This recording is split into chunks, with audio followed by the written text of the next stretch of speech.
గత 2 రోజులుగా electoral bonds విషయం దేశవ్యాప్తంగా చర్చనీయాంశంగా మారిన నేపథ్యంలో ఈ అంశాన్ని ప్రజలు మర్చిపోయేందుకు, ఈ అంశాన్ని డైవర్ట్ చేసేందుకే ఢిల్లీ లిక్కర్ స్కామ్లో ఈడీ అధికారులు కవితను అరెస్ట్ చేశారు. ఆ రకంగా కేంద్ర ప్రభుత్వం ఒక వ్యూహాన్ని రచించింది అంటూ కూడా కొన్ని విమర్శలు వస్తున్న నేపథ్యంలో అసలు ఢిల్లీ లిక్కర్ స్కామ్లో కవిత అరెస్ట్కి ఈ ఎలక్ట్రల్ బాండ్స్కి ఏదైనా సంబంధం ఉందా?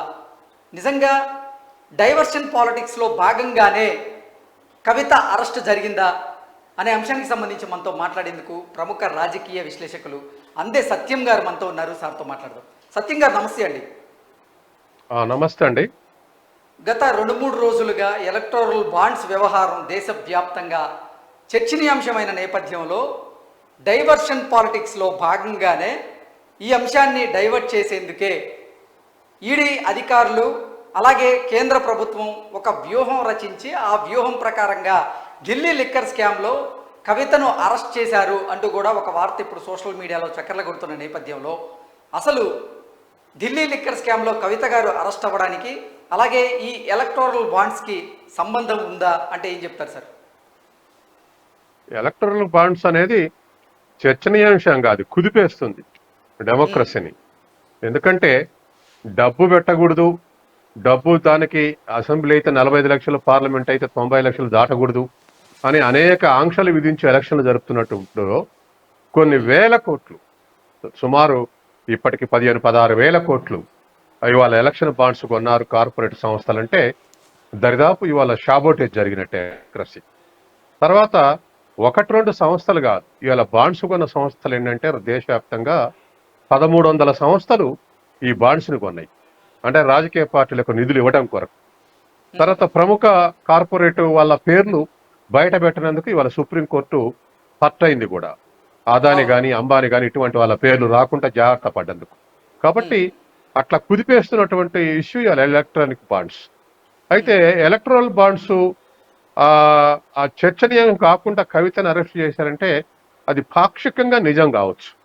ఎందుకంటే దేశవ్యాప్తంగా ఎలక్టోరల్ బాండ్స్ బ్యాక్ సీట్ పోవాలి, చర్చనీయాంశం ప్రజల దృష్టి అంతా ఇంకొక వైపు పోవాలంటే కేజ్రీవాల్ని అరెస్ట్ చేసేవాళ్ళు. ఇప్పటికీ కేజ్రీవాల్ ఎన్నోసార్లు ఆ నోటీస్ ఇచ్చినా అటెండ్ కావట్లేదు. కాబట్టి కేజ్రీవాల్ని అరెస్ట్ చేస్తే ఇది డైవర్ట్ అయింది. కవిత ఆ లెవెల్ నేషనల్ లెవెల్ ఫిగర్ కాదు. కాబట్టి ఏది లేక ఒకవేళ పాక్షికంగానైనా ఉపయోగపడుతున్న అటువంటి అంశాన్ని మనం కాదనలేము. ఎందుకంటే బీజేపీ ఇప్పటి వరకు మాట్లాడుకుందాం సార్. అందే సత్యం గారు, కొన్ని వార్తలు కూడా వస్తున్నాయి. అంటే ఢిల్లీ లిక్కర్ స్కామ్ లో ఒకరి తర్వాత ఒకరిని ఈడీ అధికారులు అరెస్ట్ చేయబోతున్నారు. ఈ రోజు కవిత గారిని అరెస్ట్ చేసినట్లే రేపు కేజ్రీవాల్ని గారు ఈ రోజు కవిత గారిని అరెస్ట్ చేసినట్లే రేపు కేజ్రీవాల్ని కూడా అరెస్ట్ చేయబోతున్నారు అంటూ కూడా సోషల్ మీడియా వేదికగా కొన్ని వార్తలు అయితే వస్తూ ఉన్నాయి. నిజంగా ఈ ఢిల్లీ లిక్కర్ స్కామ్ కేజ్రీవాల్ కూడా చుట్టుకోబోతోందా అంటే ఏం చెప్తారు? ఇప్పుడు లిక్కర్ స్కామ్ దరిదాపు 2 years అయింది నడవబట్టి. అందుకని ఆ సమయం అంతా వదిలేసి ఇప్పుడు ఎలక్షన్ల ముందల సాధారణంగా ఎలక్షన్ల ముందల ఎదుటి పార్టీ వాళ్ళని అరెస్ట్ చేస్తే సానుభూతి పోద్ది, అరెస్ట్ అయినటువంటి వాళ్ళకే సానుభూతి పెరుగుద్ది, కాబట్టి అరెస్ట్ చేయొద్దు అనుకుంటారు. కానీ ఎలక్షన్ టైంలో అరెస్ట్ చేస్తున్నారంటే ఖచ్చితంగా బీజేపీకి ఒక వ్యూహం ఉంది. ఇవాళ ఎలక్టోరల్ బాండ్స్ను డైవర్ట్ చేయడానికే చేస్తున్నారు అనే దానికి పాక్షిక నిజం ఉంది. రేపు కేజ్రీవాల్ని కూడా అరెస్ట్ చేస్తే మాత్రం ఎలక్టోరల్ బాండ్స్ చర్చను పక్కదారి పట్టేయటానికి అనేది ఖాయంగా మనకు రుజువు అవుద్ది. రేపు కేజ్రీవాల్ని అరెస్ట్ చేస్తే, రేపు కాదు ఎల్లుండైనా ఆవులెల్లుండైనా. అందుకని ఈ ఎలక్టోరల్ బాండ్స్ నుంచి డైవర్ట్ చేయడానికి ఇటువంటి ఎత్తుగడ వేసే అవకాశం ఉంది. ఎందుకంటే బీజేపీ అనుసరించిన ఈడీ కానీ, సిబిఐ కానీ, ఐటీ కానీ ఎక్కడ ఈ అసాల్ట్ చేసినా ఖచ్చితంగా దాని వెనక పొలిటికల్ మైలేజ్ ఉంది. ఇవాళ మీరు చూడండి, ఎలక్టోరల్ బాండ్స్లో కొన్ని విషయాల్లో కిడుపురోలు ఉన్నాయి. అంటే వాళ్ళకు ఇప్పుడు జిఎంఆర్ ఉంది, 4400 కోట్ల సొరంగ మార్గం వాళ్ళకు కాంట్రాక్ట్ ఇచ్చినందుకు వాళ్ళు 25 కోట్లు జమ చేశారు. అట్లా 2-3 క్రిడ్ప్రో మనకు జిఎంఆర్ తోటి అవపడతాయి. అట్లనే ఇంకా కొన్ని ఈడీలు ఉదాహరణకు యశోద హాస్పిటల్స్ మీద ఐటీ దాడి చేసింది, 160 కోట్ల బాండ్స్ కొన్నారు డిఫరెంట్ టైమ్స్లో. అంటే కొన్ని కుడిపురో ఉన్నాయి, కొన్ని అసాల్ట్ చేసి ఈడీ సిబిఐ ఇవన్నీ అసాల్ట్ చేస్తే, దాడులు చేస్తే ఆ దాడులు భయపడి షేక్ అయ్యి ఇచ్చినటువంటివి కూడా ఉన్నాయి. కాబట్టి ఇవి వాస్తవానికి ఇన్నాల్సింది బీజేపీ మాకున్న మోరల్స్ ఎవరికి లేవు అని చెప్పారు. కానీ ఇవాళ వచ్చే వరకల్లా ఈ సంఘటనలు బయటకు వస్తే బీజేపీ మొరాలిటీ క్వశ్చనబులే.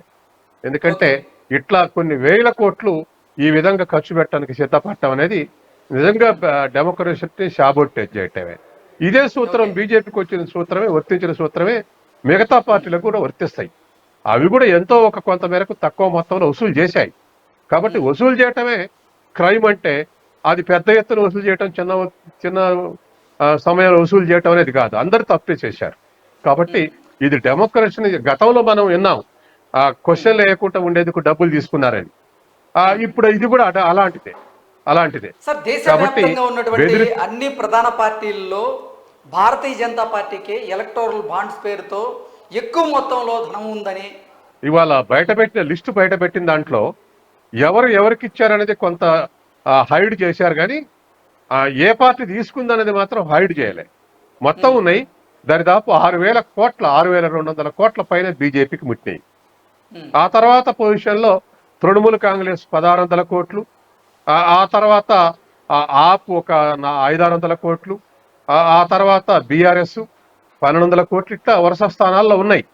కాబట్టి బీజేపీ పెద్ద తప్పు చేసింది, మిగతా పార్టీలు కూడా తప్పులు చేశాయి. అందుకే ఇవాళ అది బయటికి రావాలని ప్రయత్నం చేస్తున్నారంటారా? ఖచ్చితంగా చర్చ, ఎలక్టరల్ బాండ్స్ మీద చర్చ జరిగితే ఈ రాజకీయ పార్టీలకు ఎలాంటి మొరాలిటీస్ గురించి చెప్పేటువంటి అర్హత ఉండదు.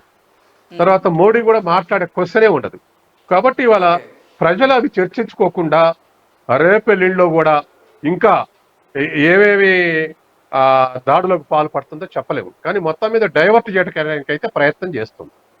ఓకే సార్, కవిత అరెస్ట్ చేయబోతున్నారని ఈడీ అధికారులు కేసీఆర్కి ముందే ఇన్ఫర్మేషన్ ఇచ్చారని, అంటే కవిత శాసన మండలి సభ్యురాలు కాబట్టి శాసన మండలి సభ్యురాలని అరెస్ట్ చేయాలంటే శాసన మండలి స్పీకర్కి అంటే వాళ్ళ పర్మిషన్ తీసుకోవాల్సిన అవసరం ఉంది. కాబట్టి గుత్తా సికిందర్ రెడ్డికి ముందే ఇన్ఫర్మేషన్ ఇచ్చారు ఈడీ అధికారులు. సో కవిత అరెస్ట్ గురించి కేసీఆర్కి ముందే తెలుసు అంటూ కూడా ఒక వార్త ఇప్పుడు సోషల్ మీడియాలో చక్కర్లు కొడుతూ ఉంది సార్. దాని మీద మీ స్పందన ఏంటి? నేను కేసీఆర్కి ముందే తెలుసు అని అనుకోవట్లేదు. ఎందుకంటే బీఆర్ఎస్ని కార్నర్ చేయడానికే తెలంగాణలో బీజేపీ అప్పర్ హ్యాండ్ కావడానికి ఎత్తుగడలను వేస్తుంది. కాబట్టి కేసీఆర్కి ముందే ఇన్ఫర్మేషన్ ఇచ్చారనేటువంటిది నాకు నమ్మకం లేదు. కానీ ఒకటి, అరెస్ట్ చేసేటప్పుడు మాత్రం ఒక 10 మినిట్స్ లేదా 15 మినిట్స్ ముందు గుత్తా సికిందర్ రెడ్డికి ఇన్ఫర్మేషన్ ఇచ్చే అవకాశం ఉంది. అంతే తప్ప గుత్తా సికిందర్ రెడ్డి అనుమతి ఇస్తేనే అరెస్ట్ చేయటం అనేటువంటిది కుదరదు. కాబట్టి ఇన్ఫర్మేషన్ ఇచ్చుంటారు అరెస్ట్ చేస్తున్నామని, అంతవరకే.